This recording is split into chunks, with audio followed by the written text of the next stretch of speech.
Welcome back to another Explainer. Today we're looking at one of the most ambitious engineering marvels of the modern world, Kansai International Airport. Now, this isn't just a story about aviation. No, this is the story of the island that literally wouldn't stop sinking.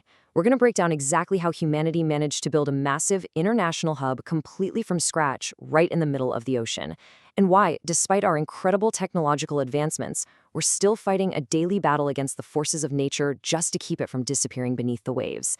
Let's get right into it. Okay, let's dive into this, because the contradiction here is just stunning. Engineers originally predicted this airport would sink about 8 meters over a span of 50 years, but it actually sank that far before it even opened. Just let that sink in. Pun absolutely intended. I mean, you have the brightest minds in civil engineering doing all their calculations, running their lab tests, setting up this expectation for a half-century of structural settling, and yet reality completely defied their models in just a fraction of the time.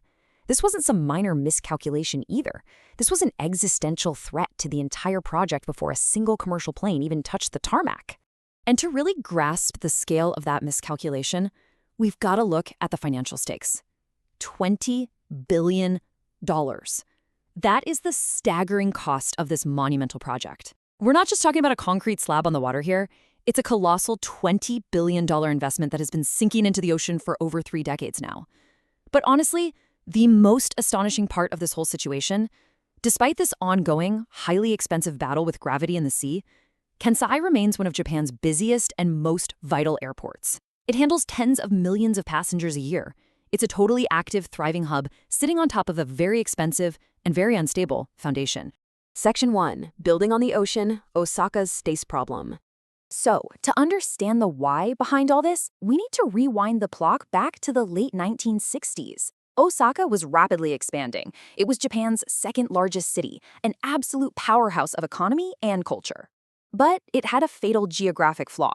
It was completely landlocked by these dense, unyielding mountains on one side and a heavily populated coastline on the other. They desperately needed a radical solution to stay connected to the global economy. So what did they do? They decided to build where no one had ever built a major airport before, straight into the ocean. The plan was wild. First, excavate mountains and dump millions upon millions of tons of soil and rock right into Osaka Bay. Second, compress the seabed to create a stable foundation. And third, build massive seawalls around the perimeter to form a brand new artificial island from absolutely nothing. They were essentially playing God with the geography of the bay, building up a 4-kilometer-long island layer by layer through sheer industrial willpower. Section 2. The fatal flaw beneath the surface. Now, what's really interesting about this is, while the engineering above the water was practically flawless, a huge mystery was lurking beneath the waves. It's called marine clay compressibility. You see, beneath all that rock and soil they were dumping, the bay floor wasn't solid bedrock. Actually, it was made up of layers of incredibly soft marine clay, with some layers up to 20 meters thick. Think of it like a giant waterlogged sponge. When you drop millions of tons of crushed mountain on top of a sponge, well, it's going to compress and squeeze the water out, right? Now, the engineers obviously knew this clay was there, and they fully knew it would compress under the immense weight of the new island. But what they fatally misjudged was exactly how much it would shrink and just how aggressively fast it would happen. So the crucial point is this stark contrast. Based on their sophisticated lab models, engineers predicted the island would settle a totally manageable 8 meters over its first 50 years. But the harsh reality? It sank those 8 meters in just 3 years of construction. The difference is absolutely staggering. I mean, they were literally watching their brand new multi-billion-dollar island vanish back into the bay right before their eyes, long before the terminal was even built. So how could the experts be so wrong? Well, the deep clay strata just wasn't uniform. It was riddled with these unpredictable, scattered pockets of sand, and the sheer thickness of the clay layers varied wildly all across the seabed. Because of these hidden variables, the compression happened vastly faster than the controlled lab tests had modeled.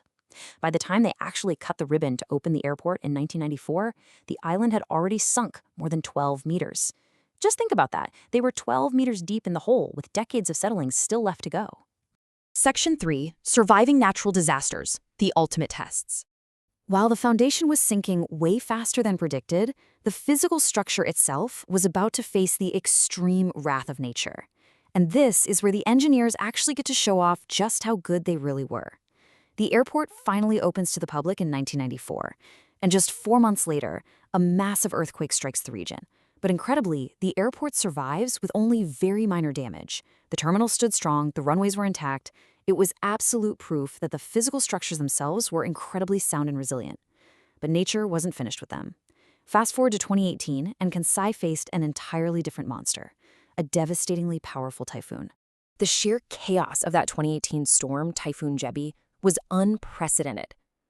The storm surge was so massive that it pushed straight up and over those huge seawalls we talked about earlier. The runways completely flooded. But man, it gets worse.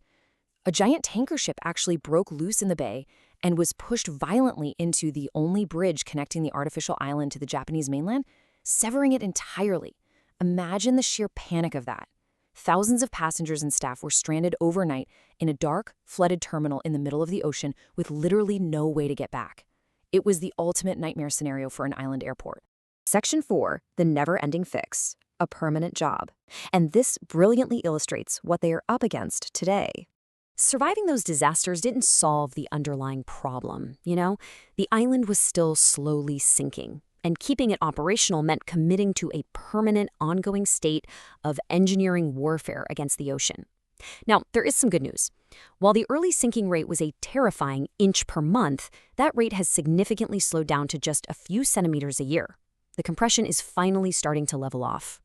However, a few centimeters a year is still sinking.